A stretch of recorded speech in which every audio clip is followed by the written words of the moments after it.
aquí entre dos.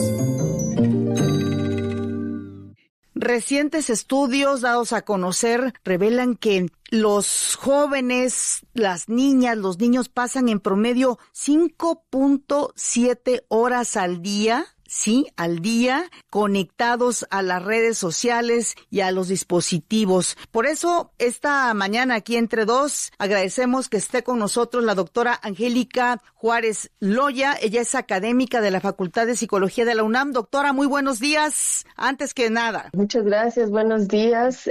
Pues es un honor para mí estar con usted. Igualmente, doctora. Doctora, ¿cuál es el impacto precisamente de esta hiperconexión de niñas, niños y adolescentes a los dispositivos y a las redes sociales? Pues tenemos varios impactos. Yo quisiera presentarles una mirada diversa en el sentido de que también puede haber algunas cosas que no son tan negativas, pero cuando estamos hablando de un uso tan constante y sobre todo voy a darles algunos indicios de cómo puede ser significado, digamos, este uso y que probablemente esto nos esté hablando de una dependencia al consumo de estos dispositivos, estas redes. Ahí es donde en realidad tenemos impactos importantes y negativos. Rápidamente decir que un uso problemático es aquel que justo va a generar que la persona depende, ¿no?, de estar conectado o hiperconectado, pues tanto como para sentir, por ejemplo, menos ansiedad o para lograr pues calmarse, ¿no? Y cuando una persona tiene este tipo de uso, pues estamos hablando de que va a alterar su esfera social, psicológica incluso también hasta biológica. Se habla de consecuencias desde la visión hasta otras que podrían estar, por ejemplo, alterando los patrones de sueño. En general, o sea, yo pensaría que aquí la duración del uso no necesariamente es algo que nos dé, pues sí, ¿no?, una respuesta a cómo se está dando la dependencia, ¿no? Es más bien la manera en que un joven pues empieza a ver daños en su área social, familiar, incluso académica, por estar hiperconectada o hiperconectada.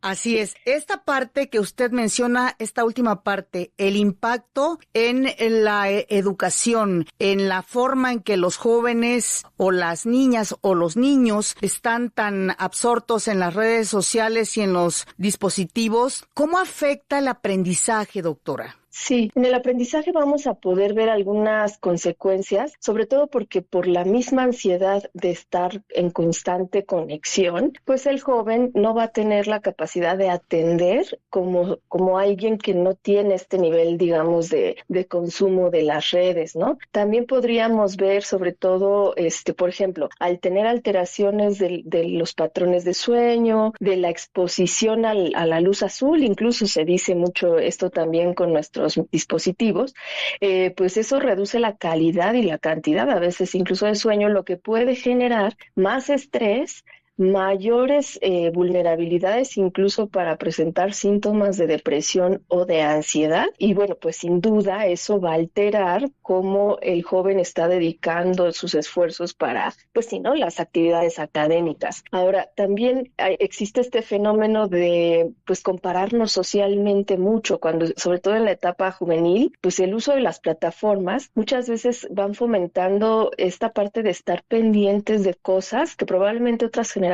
nunca vivieron. Por ejemplo, mucha insatisfacción corporal o incluso síntomas como de dismorfia, lo que le llamamos una percepción alterada del propio cuerpo, ¿no? Y entonces, en ese sentido, pues cuando empieza a haber consecuencias de la salud, ¿no?, mental y hasta de esto de la imagen, eso también es un indicador de que podríamos estar pues aprendiendo muy mal, ¿no? Porque no tenemos ni tiempo ni nada, ¿no?, como para, o cabeza se le dice, pues para pensar en nuestro propio bienestar, ¿no? Sí, incluso se dice que hay hasta problemas o pueden provocar problemas de concentración. Unos jóvenes me platicaban, doctora Angélica Juárez Loya, que además se han dado cuenta ellos mismos entre sus compañeros que les cuesta muchísimo trabajo cuando una serie, cuando una película dura de más de una hora, por ejemplo, empiezan a desesperarse. ¿Por qué? Pues porque están acostumbrados a esta conexión hiperrápida rápida, ¿no? Exactamente.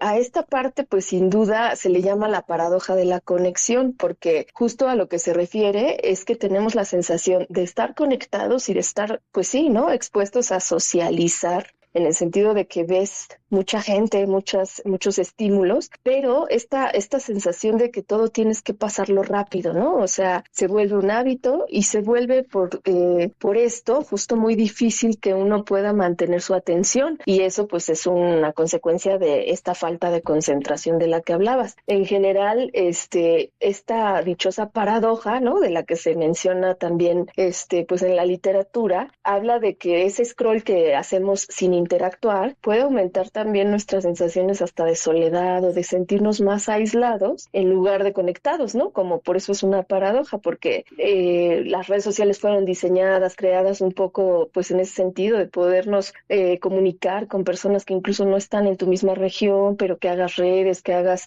comunidad, y eso es lo que ha estado cambiando, sobre todo con el TikTok, sí es cierto, o sea, cómo nos estimulan demasiado en versiones de videos muy breves, que cuesta trabajo ahora, ¿no? Que justo alguien mantenga su atención por una hora, ¿no? En una clase o en otras actividades donde se requiere esa atención. Sin duda, y además los propios profesores, las profesoras comentan que les cuesta mucho trabajo tener la concentración de sus alumnos. Doctora Angélica Juárez Loya, usted lo ha dicho en esta entrevista aquí entre dos, que no se trata de ver solo la parte negativa, es decir, no demonizar el uso de dispositivos ni de redes sociales, pero cómo llegar al justo medio que cuesta mucho trabajo.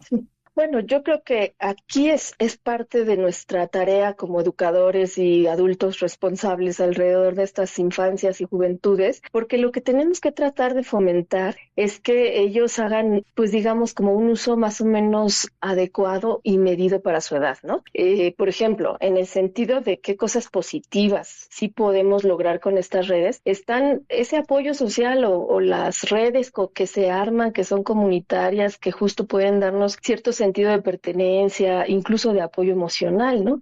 Por ejemplo, también que nos volvemos más creativos o podemos tener alfabetización digital, lo que llamamos para lograr expresión o para ir ampliando, ¿no? La capacidad de uso de la tecnología también. Y ha habido campañas muy importantes que justo las redes nos han dejado como un beneficio, que justo, ¿no? Le damos más, pues peso, vamos a decir, a nuestro bienestar, a la salud mental, muchas veces gracias a lo que también en redes hemos estado observando, ¿no? O sea, hay comunidades que nos van brindando incluso apoyo profesional o que van disminuyendo al menos el estigma, ¿no? Entonces, un poco para nuestras familias, los padres que nos escuchan, pues justo, ¿no? ¿Qué podríamos hacer como para tener mayor higiene? Tener horarios y zonas, por ejemplo, decimos zonas en la casa donde estén libres de tecnología, ¿no? O sea, pensar un poquito en que a veces, por ejemplo, comiendo, ¿no?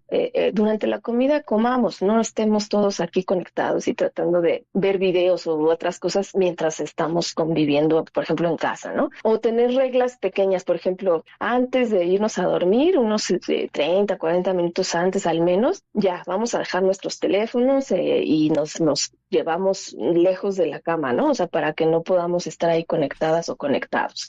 Otros, por ejemplo, pueden ser si hay una cuenta o un espacio donde el joven empieza a sentirse angustiado, triste, que lo pueda hablar en casa, y esas cuentas se les llama así como vamos a limpiarlas. O sea, no tenemos por qué estar en espacios digitales donde se genera malestar, por ejemplo, ¿no? También, por ejemplo, dicen algunos especialistas que si le quitas, pones en blanco y negro tu celular, pues cuando estás viendo redes y cuestiones así se vuelve menos atractivo que toda la iluminación, y puede ser una manera de que me obligue un poco a disminuir, ¿no? También mi consumo. Y bueno, también insistir mucho en las juventudes que eso, ¿no? Validemos, reforcemos que sean más diversos en sus actividades, que puedan también tener, no sé, deporte, lecturas, otro tipo de actividades de ocio, como de juego, etcétera, y que pues no estén, o sea, fomentando en los jóvenes esto de que si no estoy conectada me voy a perder de todo, ¿no? O sea, no, al contrario, perderse de cosas es bueno también, ¿no?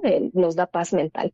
Sí. Entonces, así, esas son buenas recomendaciones. Uh-huh. Doctora Angélica Juárez Loya, usted como académica de la Facultad de Psicología de la UNAM, ¿cuál considera que sean los principales desafíos de la educación en esto que es una era digital y de la cual no vamos a escapar, doctora?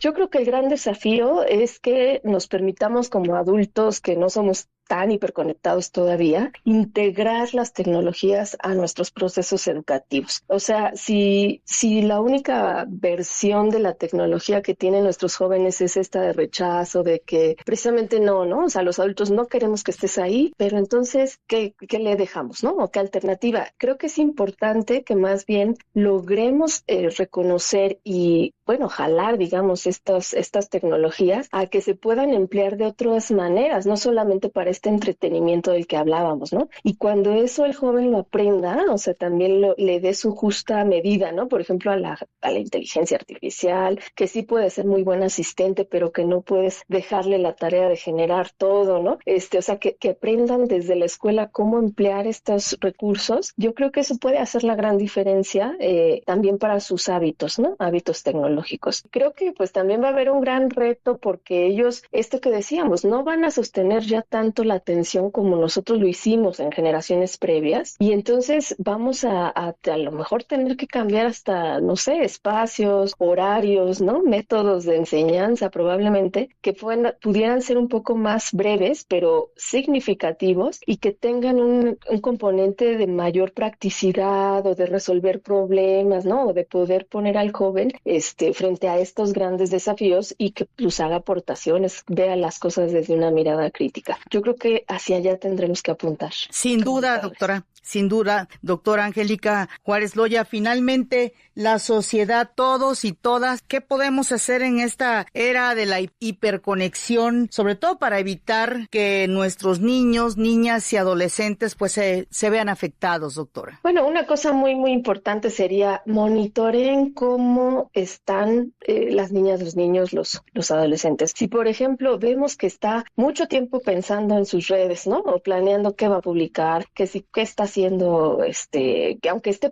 haciendo actividades que puedan ser, no sé, diversas, de otro tipo, está muy preocupado por eso. Si tal vez, por ejemplo, vemos que ya aunque está conectado, empieza a tener malestar, ya no se siente contento, incluso, por ejemplo, ¿no? Que decía yo, un potenciador del estado de ánimo, ¿no? Que, por ejemplo, yo necesito estar conectado para sentirme tranquilo. Este tipo de comportamientos hay que detectarlos y en caso de tenerlos en cuenta, o sea, que sí se estén presentando, hay que buscar apoyo profesional. O sea, yo aquí sí considero que es sumamente importante saber que pues las personas también nos podemos enfermar, ¿no? Con estos recursos digitales y que a veces necesitamos el apoyo de alguien que nos pueda, ¿no? Sacar un poquito de ahí.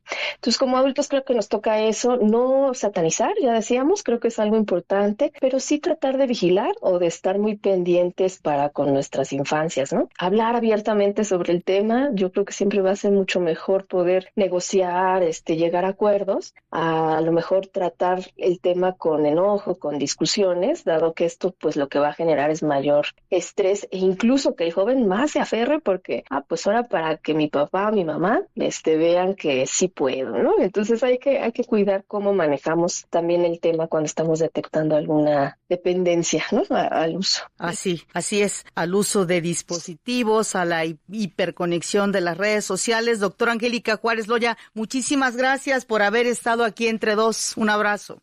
Muchas gracias, buen día. Aquí, entre dos.